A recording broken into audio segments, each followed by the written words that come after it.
Hey there, have you ever had one of those days? You know the kind. You finish up work, you make plans to meet friends for dinner, you hail a cab, and then you just never show up.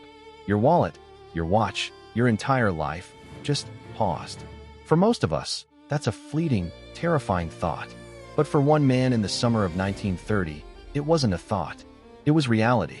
He walked out onto a busy New York City street and vanished into thin air, becoming a headline, a punchline, and one of the greatest unsolved mysteries in American history. Welcome back. I'm Ibnul J. Farabi, and this is Hidden Histories, the Untold Files. Today, we're diving into a case so bizarre it defined an entire era of New York City lore. The disappearance of Judge Joseph Force Crater, the man they called the missingest man in New York. To understand this, you have to picture the city in 1930. The glittering, roaring 20s have just crashed. The Great Depression is tightening its grip. But in the corridors of power, a different kind of corruption is thriving. Tammany Hall, the democratic political machine, runs the city. Judgeships are bought and sold. And Joseph Crater, a 41-year-old state Supreme Court justice, was very much a part of that world. He was a rising star, appointed by the governor just a few months earlier. He had a showgirl mistress, a wife up in Maine, and by all accounts, he was living large on the edge of a very sharp political knife. Our story crystallizes on the hot evening of August 6, 1930. Crater had just returned from a trip to Atlantic City with his mistress, Sally Lou Ritz. He was seen at his courthouse, calmly arranging for a clerk to cash 2 checks for him, over $5,000, which is about $85,000 today. He put the cash in his pocket. He had his assistant, Joseph Mara, pack up several files and a locked briefcase from his office. Then, around 8 p.m., he walked out onto West 45th Street. He was dressed in a crisp brown suit, buying a single ticket to a Broadway comedy called Dancing Partners. He was seen smiling, waving goodbye to friends. And then nothing. He was never seen again. The first few days, nobody really panicked. A judge could be off on business, right? But when he failed to show up for the opening of court in August, the alarm bells started ringing.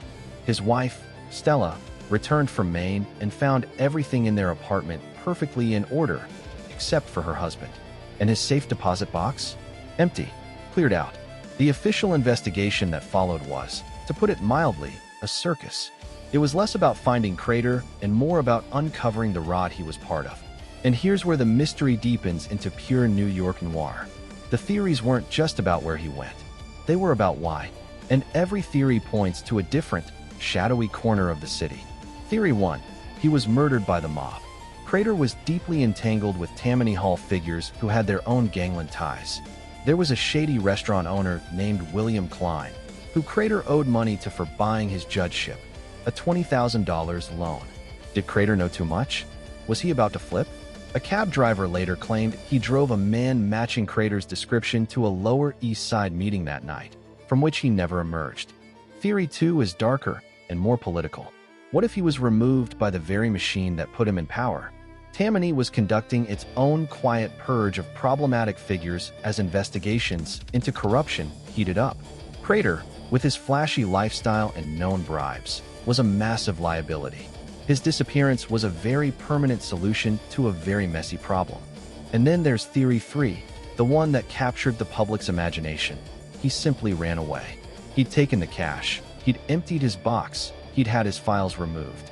Maybe the pressure, the double life, the corruption just became too much. Maybe he saw the walls closing in and decided to start over somewhere new. This was the era of elaborate getaways. But could a prominent judge, with one of the most recognizable faces in the city papers, truly pull that off? The investigation yielded almost nothing but dead ends and strange clues. A few years later, a letter was found in a hotel room, allegedly from Crater, saying he was in the dumps and going to the west. It was almost certainly a hoax. In 1939, a woman claimed Crater was living in a house in Sheepshead Bay, Brooklyn, with a new family. Police staked it out for weeks. Nothing. For decades, anytime an unidentified male skeleton was found in the city or beyond, the question was whispered, is it Crater?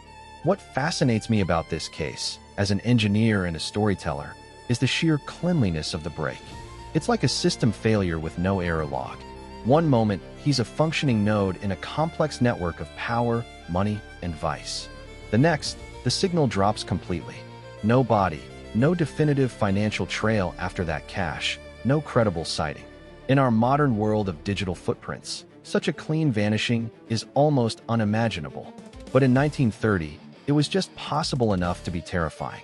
It exposed how fragile identity really was, how the chaos of the city could simply swallow a manhole. It also became a cultural phenomenon. Pulling a crater entered slang for ditching someone. For over 40 years, he remained on New York City's missing persons ledger. His name was finally removed in 1979, the year he would have turned 90. His wife, Stella, never gave up hope, searching for him until her death in 1969. She had him declared legally dead in 1939 only to manage his estate, but she always left a light on in the window. So what's the truth? After all these years, I find myself leaning away from the idea of a planned escape. The man was a creature of the system. His power, his identity, was entirely tied to his position in New York. Running away meant giving up everything he'd schemed for. The murder theories are more compelling. He was a man who knew where the bodies were buried, both figuratively and, perhaps, literally. In the brutal calculus of organized crime or political machine damage control, a disappearing judge is far more useful than a dead one who leaves evidence.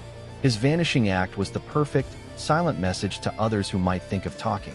The legacy of Judge Crater isn't just a mystery. It's a snapshot.